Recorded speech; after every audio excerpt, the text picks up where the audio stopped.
제일 건강하셨죠? 예. 건강만 하죠. 예. 우리 같은 사람은 뭐 건강만 한 거예요. 뭐 되는 건 없고요. 선생님 비도 많이 오고 했는데 뭐 피해 날 거는 없겠죠? 어떤 거요? 뭐 절에나 이런 거? 글쎄요. 절에 살면 되게 좋은 것 같아요. 저도 사람들이 비 피해 없냐 이렇게 물어보는데 망고 걱정이 없죠. 이유는 내 절이 아니니까. 아, 주지 스님과 원주 스님이 걱정을 하시죠. 이거 멀쩡해서 주시스님 들으면 굉장히 불쾌하실 것 같은데요, 스님? 안 들으시도록 적절하게 처리하겠습니다. 저는 이제 비 오는 것보다 눈이 싫어요, 스님. 눈을 저희가 다 치워야 되거든요. 거기는 예. 기계 이런 거 없어요? 기계가 잘 작동을 안 해요. 결국은 사람이 좀 손으로 밀어야 돼요. 그게 이제 주지 스님이 좀 약간 싸게 하려고 대중들을 힘들게 한 저는 거예요. 모르는 일입니다, 주지스님. 저는 모르는 일입니다. 사찰에 가면 항상 불상이 있습니다. 사찰에 있는 불상은 왜 다 금빛일까?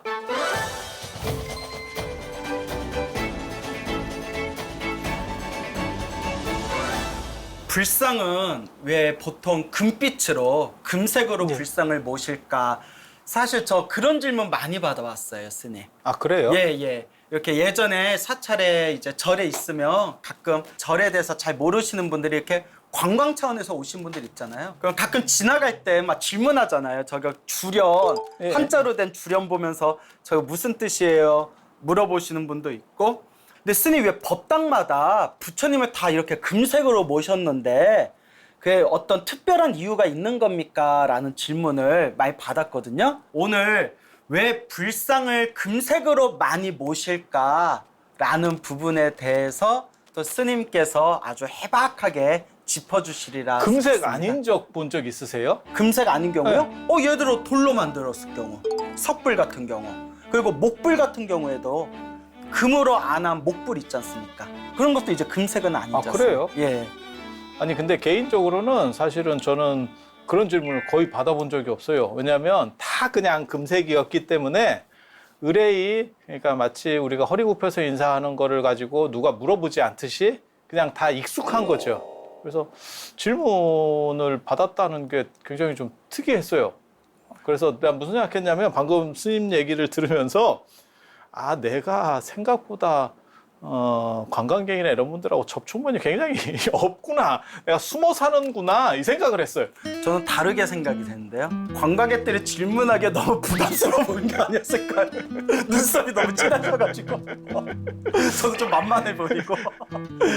그래서 금색으로 되어 있는 게 이제 여러 가지 이유들이 있습니다. 그래서 동아시아적인 기원을 얘기하면 예. 황제만, 금색하고 자주색은 황제만 쓸 수 있는 색이에요. 네. 그래서 임금 곤룡포는 조선의 곤룡포는 빨간색, 그러니까 황색 밑에로 떨어지는 거죠. 그런데도 불구하고 숭유 억구일 상황에서도 금색을 썼으니까. 그러니까 금색을 쓴다라고 하는 거는 최고의 지존. 색은 현대하고 다르죠. 예전에는 색은 신분제가 뚜렷하게 있어서 영의정집도 단청을 못했습니다. 황제가 있는 곳만 어떻게 보면 최고의 단청을 할 수 있었고, 그래서 경복궁이나 창덕궁보다도 사찰 단청이 더 화려해요. 그렇게 가능한 이유는 뭐냐면 부처님이 황제랑 같은 레벨이었기 때문에 그래서 금색을 쓰는 게 어떻게 보면 굉장히 자랑스러운 거예요. 그런데 요즘은 약간 이제 너무 이렇게 번쩍번쩍한 게 약간 촌스러운 게 아니야. 이렇게 말하는 사람들이 있어. 그런 얘기 못 들어봤어요? 못 들어보고 서로 다른 사람을 만나는구나. 우리는 같은 사람을 공유하지 않아요. 금색 번쩍번쩍한 게 촌스러워 보여요라는 말은 지금 처음 들어보는데요, 스님. 그래요? 아니 이게 이제 예전에는 그런 컬러를 굉장히 좋아했는데 요즘은 약간 파스텔 톤 좋아하니까 저 약간 좀 이렇게 보이는 거 아니에요? 이러면 우리 같은 사람이 뭐라고 얘기하냐면 전생에 신분이 떨어지는 데 있어서 우리 같이 저런 색을 보였을 때 이렇게 환희심이 나면 전생의 신분이 높았던 거고, 이제 조금 떨어지는 사람, 꼭 절에 와서 단청 보고 무서워하는 애들이 있어요. 사천왕 보고 무서워하고. 전생에 네. 이제 조금 약간 이렇게 밑에 살았지. 본론으로 돌아와서 왜 금색이냐 했을 때 스님께서 금방 동아시아 문화에서 봤을 때 황제와 같이 귀한 어떤 존재임을 표시하는 거다. 그렇죠. 예, 그래서 숭유업불 상황에서도 부처님 몸을 금빛으로 이렇게 이제 모시는, 불상을 모시는 것이 꾸준히 유지되어 온 것이다. 이런 말씀을 하셨는데 또 다른 이유가 있을까요? 기와도 사실은 황색을 썼었고요. 그래서 자금성 가면 자주색이라는 의미도 있고 그 다음에 황색이라는 의미도 있고 그 두 가지를 다 쓰죠. 그리고 불교에서도 자하문, 부처님을 말씀하실 때 자금광, 자하문 뭐 이런 표현들을 쓰잖아요. 그래서 이 자색하고 금색을 쓰려고 하는 아주 그런 깊은 의미들이 있고, 그런데 되게 재밌는 거는 이게 동아시아 전통에서만 만들어진 거면 그럼 남방불교는 어떻게 할래? 이렇게 물어보시는 분이 있어요. 저도 그거 물어보려고 했거든요. 예. 그럼 물어보지 왜 안 물어봤어? 선 이야기 끝나시면 딱 제가 찔러보려고 그랬죠. 공격하려고 이렇게 좀 공격은요. 스카드 미사일처럼 이렇게 딱 준비를 하고 있었구나. 근데 그게 또 뭐가 있냐면 이렇게 수행을 하면 아우라가 몸에서 나오는데, 그러니까 어떻게 보면 수행의 연기, 부처님 같은 경우는 그게 한 3m까지 간다는 거거든요. 그게 이제 두광, 신광, 머리 중심으로 나오면 두광, 몸까지 나오면 신광. 그렇게 해서 한 1장 정도 가신다 그러는데, 이게 최고 레벨은 금색이 나옵니다. 그 다음 이제 약간 떨어지는 게 흰색. 옷이 하얀색 금색. 같은데요. 내 주변으로 뭐 금색 안 보여요? 쓰면 눈썹만 보여요. 그래서 저는 또 이런 얘기 들었어요. 실제로 기록에 의하면, 뭐 경전이나 기록에 의하면 실제로 부처님의 몸에서 금빛 몸이 나왔다. 금빛 색깔이 나왔다. 그래서 금빛이 나왔기 때문에 그걸 또 그대로 계승하고 형상화하는 것이다. 그게 이제 방금 얘기한 그 수행, 예, 수행과 관련해서 아우라, 에너지. 30 이상, 예. 30 이상 80종호의 그런 이야기가 있고, 더 깊이 들어가면 좀 석가족하고 관련된 이야기도 하나가 있어요. 석가족하고요.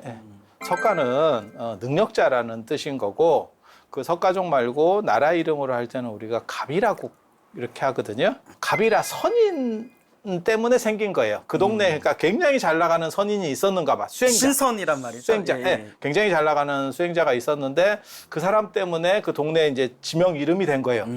그렇게 되는데 그 갑이라가 번역하면 황두입니다. 황두. 네, 노란색 머리? 예, 머리 두자. 그 누런 머리를 머리. 이제 뭘로 해석을 해야 될지가 이제 조금 애매하죠. 그걸 머리카락으로 놓으면 아리안족 같이 해석이 될 수 있어요. 금발의 아리안족. 네. 예. 수행을 막 해서 굉장히 고행을 하는, 어떻게 보면 남쪽에서 올라온. 근데 네팔이라고 하는 데가, 스님 그 가비라 쪽에 가보셨어요? 아니 저희 집하고 멀어서요. 인도 안 가보셨어요? 인도 가보겠어요. 델리박물관 가봤어요. 예, 부처님 살이. 아니 부처님 고향 쪽은 안 왜 안 가셨어요? 가봤어요? 나중에 스님 가실 때 따라갈게요. 왜 안 갔어요? 스님 안 불러주셨잖아요. 그 동네가 이게 인종적으로는, 현재 인종적으로는 몽골리안 계열이에요. 그러니까 우리랑 같은. 예. 그러니까 네팔 쪽이. 예. 그쪽 네팔 산악 쪽이 티베트 분들이나 이렇게 비슷하다고 보면 돼요. 그러니까 부처님의 2,600여 년 전 고향인 그 가필라국이 예, 있고 예. 지금의 네팔 예. 그쪽에 몽골리안 계통이 많다. 예. 예. 그래서 석가족은 사실은 남쪽에서 올라간 아리안족 계열이거든요. 그래서 부처님이 눈빛이 파랗다, 뭐 머리카락이 파랗다 이렇게 나오는데, 백인이었을 거다. 뭐 그런 설이 있죠. 그런데 지금 현재는 전부 황인밖에 없거든요. 그리고 그 황두 선인은, 가비라 선인은 황인이었을 걸로 추정이 되거든요. 그래서 황인이면 노란 머리를 하고 있기는 쉽지가 않거든요. 염색? 얼굴이 황색이 아니었을까? 이제 이런, 몰라. 그러니까 황인들 중에서 조금 더 머리가 좀 예. 귤을 많이 먹었나? 이런 식으로. 귤 매니아 선인 뭐 이렇게 되는 거지. 수행을 너무 많이 해서 황달에 걸렸을 수도 있지 않을까요? 그러니까 스님이 지금 말씀하신 게 부처님의 고향 카필라성의 카필라, 네. 한문으로는 가비라라고 하죠. 이 카필라성의 카필라가 그 카필라라는 선인이 있었던 곳이고, 그래서 이름이 카필라국이 되었고, 네, 맞습니다. 카필라성. 카필라라는 뜻이 누를 황에다 머리도, 누런 머리. 그러면 그런 어떤 어원에서 추리해 볼 수 있는 게 그게 부처님의 불상을 황금문색으로 하는 것도 영향이 있을 수도 있다라는 거 짚어주시려는 거죠. 그러니까 세 가지를 얘기할 수 있는 거예요. 동아시아에서의 최고 존귀한 색깔, 네. 황제만 쓸 수 있는 색깔을 씀으로 인해서 불교의 권위를 최상으로 올리는 거. 그 다음에 이제 수행과 관련해서 이렇게 후광이 나오는 거. 그게 이제 최고급이 황색. 예. 그리고 그 황색 중에서도 이게 파장이 더 이렇게 멀리까지 가는 거를 최고로 보거든요. 그래서 그런 부분 한 가지. 그 다음에 석가족과 관련해서 이제 그 가비라 선인 이야기에서 나오는, 그러니까 석가족이 거기 살았으니까 그 영향을 좀 받았을 거겠죠. 그래서 황색에 대한 존귀성이라고 하는 부분이 좀 더 강조가 됐을 것 같아요. 그래서 이런 것들이 복합적으로 작용을 해서 지금 황색으로. 그리고 동아시아 전통에서는 분명해요. 그거는. 그 이유는 뭐냐면 황제의 권위. 그거는 성인군주론이라고 합니다. 성인과 황제는 레벨이 같다. 그리고 저는 황색 쓰는 거를 저도 굉장히 좋아하거든요.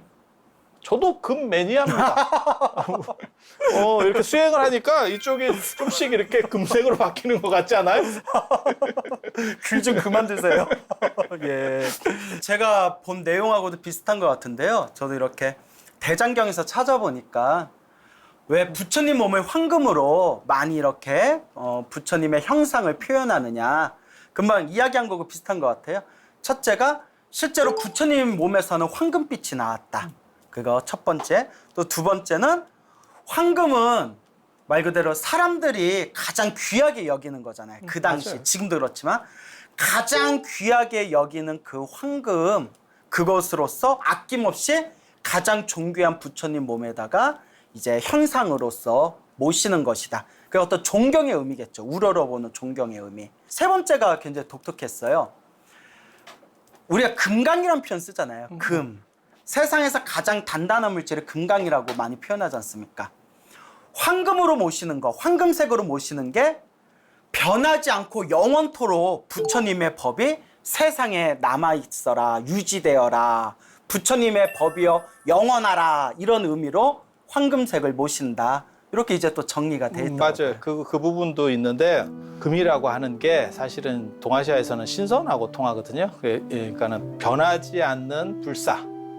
요즘은 이제 다이아몬드 선전하면서 변하지 않는 영원함, 드비어스 뭐 이렇게 나오거든요. 그게 이제 어떻게 보면 그 회사가 가장 이미지를 잘 만들어낸 케이스라고 볼 수 있거든요. 근데 다이아몬드는 사실은 르네상스가 어느 정도 이상 지나가고 난 뒤에 보석으로 인정받고, 그전에는 보석으로 인정받지 못했어요. 가공이 안 돼서 그래요. 너무 단단해서. 그래서 그 드비어스라는 회사가 사실은 거의 완전히 지금의 우리가 생각하는 결혼 이꼬르 다이아몬드라는 의미를 만들어낸 거고, 그전에는 금이었습니다. 금같이 대단한 게 없는 게, 금은 금가락지. 안 변해요. 그거는 어디 보면 변하지 느끼냐면, 않음. 그러니까는 스님이 나중에 기회가 되면 발굴할 때 한번 참석을 해보세요. 발굴이요? 네, 문화재 문화재 발굴할 발굴. 때. 예. 땅을 파면 무슨 일이 벌어지냐면, 저 가야에 뭐 철기 이런 거 나오잖아요. 네. 진짜 찝쭈그리하게 나옵니다. 아. 사가가지고 이거는 보존 처리 안 하면 우리가 볼 수 있는 방식으로 안 돼요. 그냥 완전히 그냥 팥죽 같이 나옵니다. 녹슬어서. 그리고 은이나 이런 것들은 시커멓게 나오고요. 은은 닦아야 하얀색으로 나오고, 보통 때는 까매지잖아요. 빡빡 닦아야겠네요. 네. 문화재를 닦으면 진짜 재밌을 거예요. 청동은 이제 녹슬어서 나오고, 녹슬어서 이제 나오고. 퍼렇게 네, 녹슬어서 네. 나오고, 금은 야 이거 어제 넣은 거 아니야? 오. 이런 강렬한 포스로 정말 나옵니다. 불변, 변하지 않아요. 네. 이게 보면 진짜 감동이에요. 예. 야 이래서 금이 진짜 대단한 거구나. 이런 생각? 이거를 우리만 했겠냐고요. 옛날 사람도 보면서 했겠죠. 금하고 옥을 이 동아시아 사람들이 굉장히 좋아하는 이유 중에 하나가 뭐냐면 그 불멸성. 그래서 우리가 귀한 애들한테 내가 너를 어떻게 키웠는데 옥이야 금이야 키웠는데가 그래서 나온 거군요. 가장 귀하게 키웠다. 이제 금하고 네. 옥을 그렇게 쓰는구나. 그렇게 쓰면 안 저는 무슨 생각을 했냐면, 금하고 옥을 같이 쓰는 게 예전에 수의에서, 황제들 수의에서 옥으로 수의를 만듭니다. 그리고 그걸 금실로다가 이렇게 누겨내요. 금실로. 예. 야. 그래서 이순시장하고 갑옷같이 만들어요. 예. 그게 수의예요. 금루옥이라고 그렇게 되면 굉장히 영생을 하고 좋을 것 같지만 실제로는 잘 안 썩을 것 같아요. 그것만 남지. 아, 안에 거는 끝났고 네. 그것만 남아. 그런데 되게 재밌는 거는 철이나 이런 걸로도 그렇게 묶는 경우들이 있거든요. 그건 다 덩어리로 나옵니다. 그러니까 철이 다 삭아서. 근데 금은 그대로 나와요. 그러니까 옥으로 된 사람 형태가 그대로.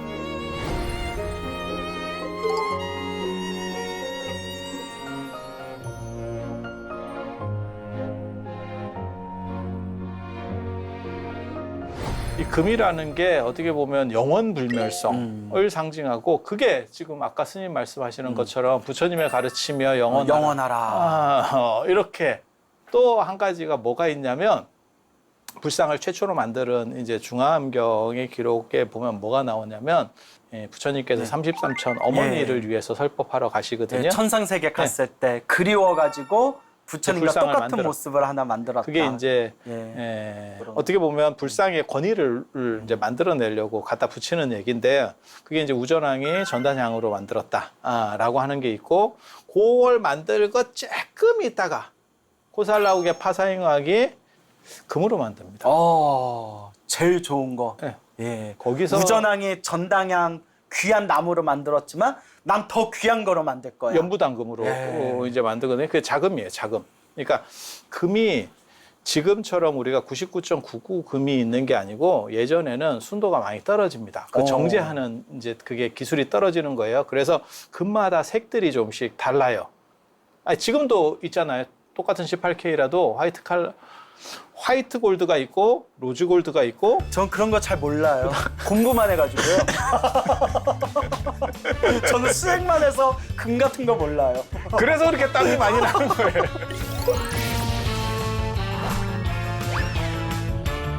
금이란 불변성에 대해서 이야기 나눴잖아요. 우리가 흔히 사경하실 때 부처님의 경전에 사경하실 때 금자사경이라고 했잖아요. 맞습니다. 금자. 그것도 역시 내가 금으로 금색으로 쓴 이 한 글자 한 글자 부처님 가르치며 영원하라. 또 이런 의미가 담겨져 있는 거겠네요. 사경도 똑같아요. 은으로 사경하시는 분들이 있고 은자사경. 감지 은리가 있고 감지는 이제 저 감물 들였다는 거거든요. 아주 진한 군청색. 예.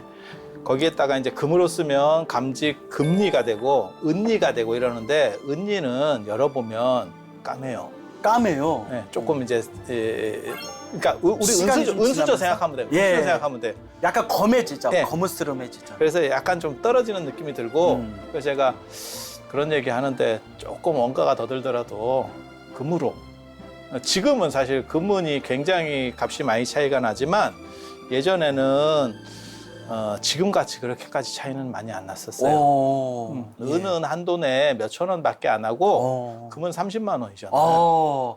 전 잘 몰라요, 선생님. 공부만 했다니까요. 차이가 많이 나네요, 그러면. 지금은 더 어마어마하게 차이가 차이 나는 나요. 거죠. 근데 그냥 옛날에는 그 정도까지 차이 나는 그러니까 건 우리가 아니었다. 금은 보석, 금은빵 이렇게 취급을 하잖아요. 맞아요, 그러니까 금은방. 예. 좀 너무 없어 보인다. 왜냐면 금은빵 이거 젊은 사람들 몰라. 아니에요, 가끔 버스 타고 지나가면 금은방 아직도 있어요. 뭐 주얼리샵 이런 것도 아니고 금은빵, 복덕빵, 전당포 뭐 이런 거 다 굉장히 다 옛날. 재밌는 거 가르쳐 드릴까요? 금 먹으면 안 죽어요. 금을 먹으면 안 죽는다고요? 드셔보셨나요? 네. 오. 한약재 중에 최고의 한약에는 전부 다 금이 쌓여 있어요. 우황청심환 같은 경우 그 아니면 금박지? 공진단 다 그렇게 금으로 쌓여 있어요. 아니 그러니까 그 금으로 이제 횟집 같은 데서도 이렇게 장식도 해주고 한식집에서도 장식을 해주고 화장품이라든지 비누에도 들어가 있고 식용은 99.99 아니면 먹을 수가 없어요. 그리고 그걸 먹으면 금의 성분이 나에게 들어오면서 마치 금 마사지를 안에서 받는 것처럼 이러면서 신선이 되는 아니 그게 어디에 나오냐면 이렇게 그냥 족보도 없는 약을 파는 게 아니고 이제 포박자나 신선전에 그런 게 도교, 나와요. 신선도 계통의 경전에서 그래서 최고의 어떻게 보면 단약은 전부 다 금으로 되어 있고 그것을 먹고 근데 스님, 신선이 되는 거예요. 이제 금 얘기가 이제 금 복용법까지 흘러 들어왔는데요. 이제 다시 우리가 본론으로 와야 될 것 같아요. 그죠, 스님? 왜 부처님 불상은 왜 우리가 금으로 많이 모시느냐? 이쯤에서 일단 제가 정리의 요정이라고 불리우는 제가 정리를 한번 해볼게요. 요정치고는 너무 큰 거 아니에요? 그건 쓰니 잠깐 중간에 우리가 한번 정리를 해보겠습니다. 자, 우리가 왜 흔히 불상을 모실 때 금으로 모시나요? 그래서 일단 황제와 같은 권위, 그러니까 가장 우러러보는 존경의 의미다. 또 실제로 부처님 몸에서 금빛 에너지가 나왔고, 그는 이제 수행의 어떤 아우라, 수행의 에너지, 수행의 등급을 표현하는 것이기도 하다. 그 다음에 마지막 세 번째가 우리가 좀 길게 얘기한 부분이죠. 불변, 변하지 않는다. 가장 변하지 않는 물질, 금이라는 상징을 통해서 부처님이여 영원하라, 부처님의 가르치며 영원하라 라는 의미가 담겨져 있다. 이 정도 정리하면 될까요? 그렇게 하시죠. 요정님께서 그렇게 말씀을 하시는데. 그것을 저어서 제가 한 가지 궁금한 게 있어요. 우리가 보통 이제 금빛으로 부처님의 모습을 불상을 모시기도 하지만 돌로 만든 석불도 있고 나무로 만든 목불도 있잖아요. 그런 각각의 차이에 대해서 한번 간단하게 한번 짚어주실 수 있으시겠어요? 전통적으로 제일 좋은 거는 동불입니다. 동불이 진료값도 비싸고 그다음에 동불이 제일 좋은 거다. 그쵸. 동불. 만들기도 어렵고 예. 지금은 나무나 이런 게 조각 이런 것 때문에 어렵다고 생각하지만 예전에는 인건비보다 재료비가 훨씬 비쌌거든요. 그러니까 동불이 제일 비싼 거고 물론 금불이 최고입니다. 근데 쌤 여기서 우리가 한 가지 짚어야 될 게 있을 것 같아요. 혹시 모르는 분들을 위해서 우리가 황금 부처님 모신다고 했을 때 속 알맹이까지 다 황금은 아니잖아요. 그런 경우도 있어요. 근데 일단 우리가 보편적으로는 그게 금방 얘기한 재료값이 감당이 안 되니까 재료가 감당이 안 되니까 일단 금빛으로 칠을 해드리는 거잖아요. 예, 예. 우리 그걸 개금이라고 하죠. 예, 개금. 맞죠. 근데 그래서 우리가 이렇게 황금 부처님을 뵀을 때 아는 나무나 어떤 뭐 동이나 철일 수 있지만 황금으로 개금을 해드리는 게 원칙인데 금방 스님께서 완전 황금 덩어리 부처님도 계시다.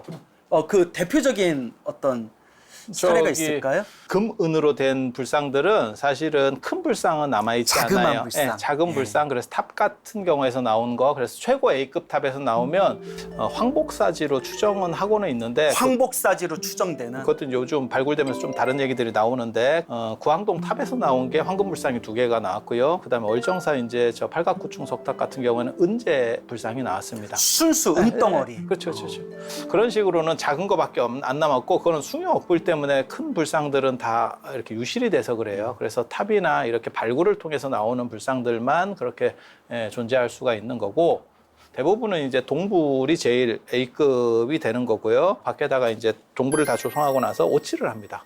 오칠을 하고 나서 금을 얇게, 금이라고 하는 거 연성이 좋아서 계속 늘어나거든요. 그래서 얇게 해서 이렇게 붙이는 거예요. 그래서 3번 붙이는 정도로 하고 있습니다. 그래서 불상이 좀 오래되면 점점 까매져요. 예. 공기에 의해서도 이게 약간 어떻게 보면 쓸려 나가거든요. 조금씩 공기 흐름만 가지고도. 그래서 부처님 얼굴이 점점 검해지면 이제 주지 스님께서 개금불사를 한번 해야겠다. 저희도 했었어요. 개금불사를 하면 진짜 뽀사시하죠. 예. 딱 보면 번쩍번쩍 와, 하더라고요. 이건 환희심이 납니다. 예. 개금불사에 동참을 하시면 굳이 성형을 안 해도 되는 다음 생에는 성형을 미남 필요 미녀로 없는 태어난다. 그런 얼굴이 나올 수 있습니다. 네. 아무튼 불상을 개금하는 방식이 2가지가 있어요. 작은 불상은 그러니까는 큰 불상은 이렇게 개금으로 붙여 놓으면 손이나 이런 걸로 만지면 이게 벗겨집니다. 벗겨지죠. 예. 그래서 작은 불상 같은 경우는 수은 아말감법이라 그래서 수은으로 금을 녹여서 이렇게 칠하는 그러면 그 일종의 전기도금 비슷하게 옮겨가는 방식. 그래서 안 벗겨집니다. 우리가 어차피 예배하는 공경의 대상이고 그렇죠. 색을 칠한다는 것은 뭐 황금도 똑같은 의미가 있을 것 같아요.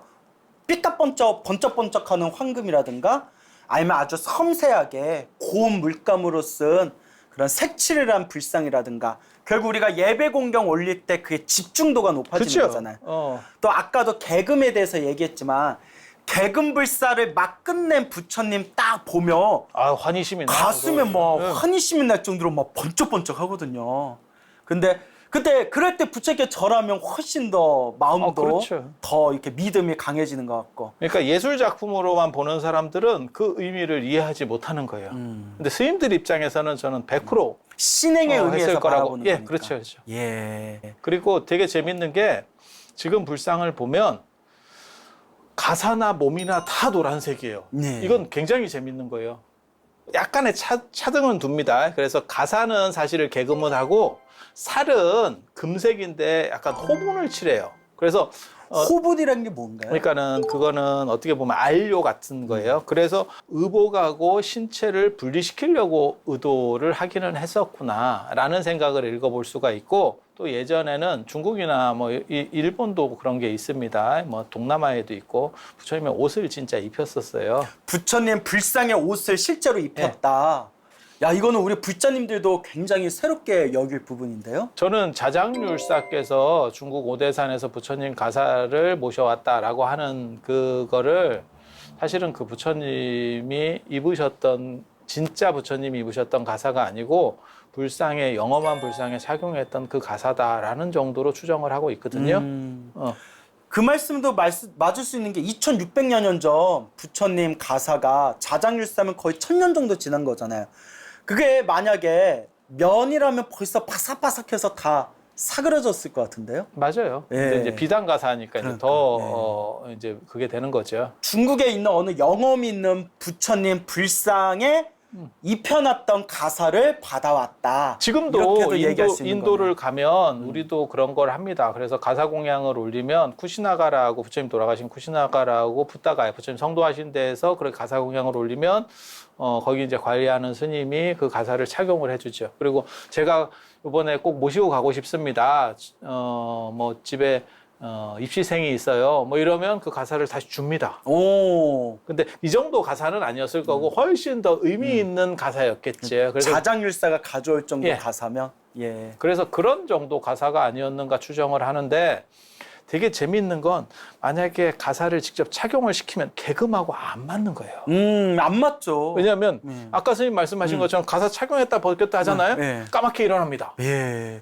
자꾸 스치고. 그렇죠? 예. 그 개그만데 자꾸 그걸 옷감이 어떻게 스치잖아요. 감당할 거예요? 예. 그러니까 이거는 숭유억불 된 뒤에 가사가 벗어지는 이유는 단청도 마찬가지예요. 단청도 우리가 생각할 때는 그냥 보기에는 색을 칠하는 거 아닙니까? 예전에는 레이스 같은 걸 했었어요, 실제로. 그런데 그런 레이스들은 다 없어지고 색만 남은 게 색이 쌉니다. 한 번 하면 오래 가고 이게 반영구적이고 경제적인 노동력은 부분도 싸니까 있는 거네요. 천으로 하면 계속 바꿔줘야 돼요. 그래서 숭유억불 때 그게 사라지게 된 거고, 천 장식이 다 사라지게 된 거고, 그 다음에 이게 부처님께 옷을 공양을 올리는 것도 이게 감당이 안 됐던 거예요. 그래서 요게 날아가면서 요 안에 있는 부분에서 차등이 발생하는, 제 생각에는 개금한 상태에서 이렇게 가사를 입혀드리지는 않았을 거라고 생각해요. 그러니까 스님 말씀은 분명히 불상에다 옷을 입혀드리는 가사, 우리 스님들이 입는 가사, 부처님 몸에도 가사를 입혀드리는 문화가 있었을 것이고, 그런 문화가 있었을 때는 개금을 지금처럼 개금을 약간 달랐을 거라고 생각하는 거죠. 조금 더 싸고 오래 가는 걸로. 왜냐하면 오리지널 금분으로 하면 감당이 안 되니까요. 그리고 숭유 억불 때 옷을 입혀드리는 문화, 그런 문화가 사라지게 되고, 차라리 이제 아예 오리지널 금으로, 금분으로 이렇게 개금을 해드리는 걸로 올인되어질 수 있다. 뭐 이런 말씀이신 그러니까 거죠. 요즘식으로 얘기하면 마네킹 같은 방식에서 피규어 같은 방식으로 바뀐 거죠. 그래서 문화가 약간 달라진 것 같다라는 생각을 합니다. 그러니까 우리가 그냥 이 시대에 당연하게 보고 있었던 불상의 문화라는 것조차도 우리가 깊이 거슬러 가보면 우리가 생각지도 못한 여러 가지 어떤 문화적인 요소, 조건들이 막 뒤섞여 있었던 거네요. 근데 스님 실제로 중국 불교에 가면 그 등신불이 있지 않습니까? 살아생전 큰 스님께서 이렇게 단식을 해가지고 돌아가셨는데, 이제 앉은 채 돌아가셨는데 3년 후에 꺼내봤는데도 몸이 썩지 않은 등신불. 등신불에다 실제로는 이렇게 옷을 입혀드린다 하더라고요. 옷도 예. 입고 계십니다. 그러니까 불상도 그런 문화가 있었을 것이다. 지금 볼 수 있는 그런 등신불 계통 중에서 가장 연원이 오래가고 분명한 분이 육조 해능 스님. 네, 저도 사진에서 본 것 같아요. 옷을 다 입혀드리더라고요. 그거 못 뵀구나. 진짜 해능 스님한테 진짜 대단한 이야기가 있는데 예. 우리나라 쌍계사에서 그 머리 가져왔다는 그 썰이요? 예, 그거. 육조 정상탑 예. 그것 때문에 제가 해능 스님을 칭견할 처음 때 들으신 분들 모르실 수도 있으니까 안 가르쳐줘요. 짤막하게 좀 안 설명해 가르쳐줄 거야. 안 가르쳐줘. 잘라. 예.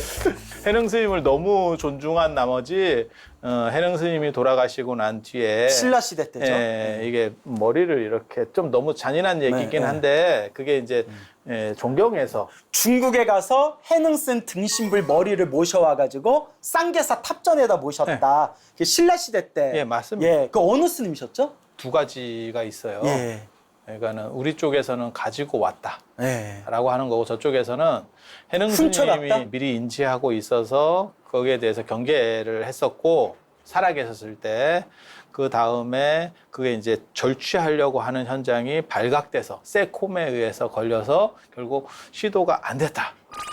근데 그 기록이 있다라고 하는 얘기는 뭐냐면 양쪽 기록을 보면 시도는 있었다는 게 공통으로 보이거든요. 그러면 목에 흔적이 있냐? 해능 스님이 원래 그 영조탑이라고 그 앞에 진신탑에 모셔져 있다가 나중에 지금 조전으로 옮겨졌거든요. 그 앞쪽에 있거든요. 그리고 스님들이 들어가면 남아선사의 이야기를 하면 스님들은 들여보내줍니다. 그 조전에. 신도들은 못 들어갑니다. 스님들만 특별 대우 받는구나. 스님들은. 중국은 그런 거는 아주 분명히 잘해요. 그러니까 스님입니다 라고 얘기하면 그럼 들어와서 참배하세요. 그래가지고 제가 몇 번 갔었는데 네. 너무 궁금한 거예요. 그 보셨어요 결론에? 엄청 봤죠. 네. 눈으로 엄청 봤는데 노안이다 보니까. 확인이 그래서- 안 됐구나. 그래서 끝이 아니에요. 제가 거기서 멈출 사람이 아닙니다. 그래서 핸드폰을 꺼내서 줌으로 땡기지. 이렇게 줌으로 땡기셨구나. 줌으로, 카메라로. 줌으로 땡겼어. 네, 그런데 네. 중국 사람들이 그 유리 청소를 너무 안 해가지고 새까면 또 잘 안 보여. 뿌해가지고 안 보였어. 그래서 잘 안 보여.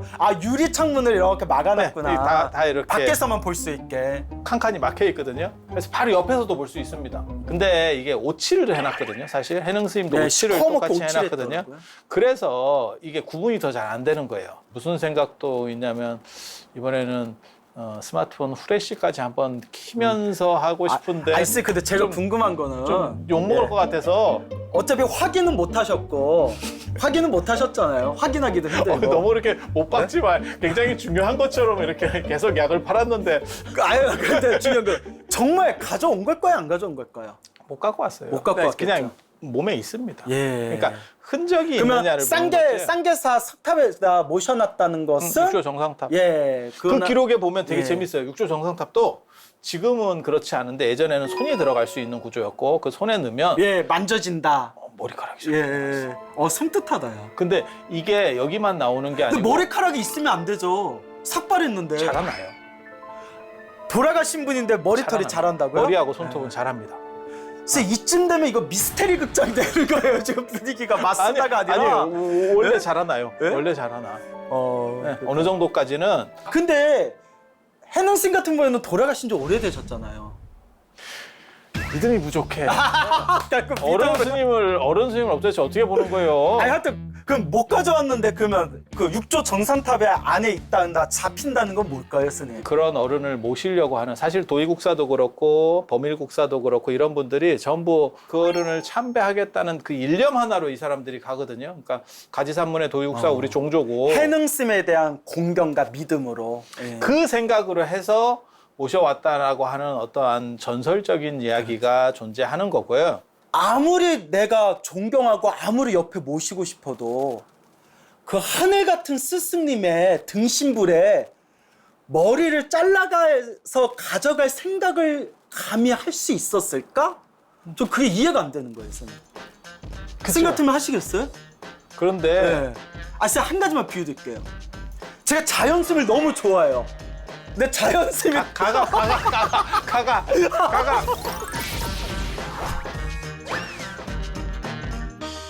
저도 섬뜩하다는 생각은 합니다. 그런데 얼마나 좋았으면 저런 행동을 했을까라를 생각하면 그게 사실 뭐 돈이나 이런 값어치로 나가는 거는 물건은 아니거든요. 그게 무슨 예술품도 아니고 어떻게 보면 시신인데, 그래서 문화적으로 우리는 조선시대를 겪으면서 시신에 대해서 굉장히 두려움이 많이 생겼지만 실제로 문화적으로 고려 때까지만 해도 부도가 안에 있었어요. 사찰 안에 있었어요. 지금같이 사찰 바깥쪽에 있었던 게 아니고 입구 쪽에 있었던 게 아니고, 그래서 누군가 나를 지켜준다라고 하는 생각들이 상당히 있었던 것 같아요. 그리고 통일신라 시대나 이런 때 보면 경주 가보시면 왕릉이 실제로 사는 주거구역 안에 들어오거든요. 막 이렇게 박혀 있거든요. 그래서 그렇게 생각하면 문화적으로 약간 인식이 달라져서 그렇지, 시신에 대해서 인식이 달라졌지, 수호자라는 이미지를 가질 수만 있다면 가능성도 있다라는 생각은 해요. 가능성은 있을 수 있지만 그래도 물리적인 무섭지. 면에서는 무섭지. 찝찝하고 무섭고 섬뜩하고 저 마음 열이거든요. 그래서 화장을 해야 돼요. 화장을 해야 된다. 빨리빨리 잘 나갈 화장해야 것도 돼. 예, 이거 화장을 네, 재나 늦게 좀 해서 가져가고. 그래. 예. 자, 스님, 그러면 이제 시간이 이제 또 손살같이 흘렀습니다. 원래 우리 주제가 왜 불상은 금빛인가요? 라고 했다가 또 여러 가지 재미난 이야기로 확장이 됐는데, 정말 이 불교 문화에 대해서 대화를 나눠보면 파도 끝이 없구나라는 걸 느끼게 됩니다. 다른 데 봤잖아. 계속 한 군데 방에 거기 봐고 이렇게 파니까 끝이 없지. 정리 요정님께서 잘 정리해 보셔. 자, 그럼 정리의 요정의 정리를 해드리자면, 자, 불상은 왜 금빛인가요? 뭐 아까 충분히 정리했잖아요. 예, 존경의 의미, 공경의 의미, 또 실제로 수행이 깊으신 완전한 깨달음을 얻으신 부처님의 몸에서 황금빛이 나왔다라는 그 역사적인 유래, 그리고 금이라는 영원성, 불변성을 상징하면서 부처님의 가르침 영원하소서라는 의미, 요 정도로 이제 정리하면 우리 왕초보 불자님들도 충분히 이해하셨으리라 생각합니다, 스님. 예. 맞습니다. 그리고 금빛을 보고 그것의 의미와 그 다음에 그것을 보고 굉장히 이렇게 환희심이 나면 전생에 굉장히 귀했던 사람이에요. 스님 요새 전생에 조금 꽂히신 것 같아요, 스님. 스님 전생 얘기하니까 우리가 이렇게 사람으로 태어나 부처님 법을 만난 것도 정말 전생에 복을 많이 지은 거고, 그리고 우리가 이렇게 불교 TV를 보면서 이렇게 훌륭하신 스님의 가르침을 들을 수 있는 것도 복이 많은 거고, 그리고 제가 이렇게 자연스님 모시고 이런 재미난 토크쇼 할 수 있는 것도 저도 전생에 복이 많은 거겠죠? 복이 좀 적은 것 같은데. 요 정도까지 하겠습니다. 예, 스님 그러면 또 다음 시간에 또 뵙겠습니다. 예, 스님 오늘 감사드립니다. 예, 고생 많이 하셨습니다.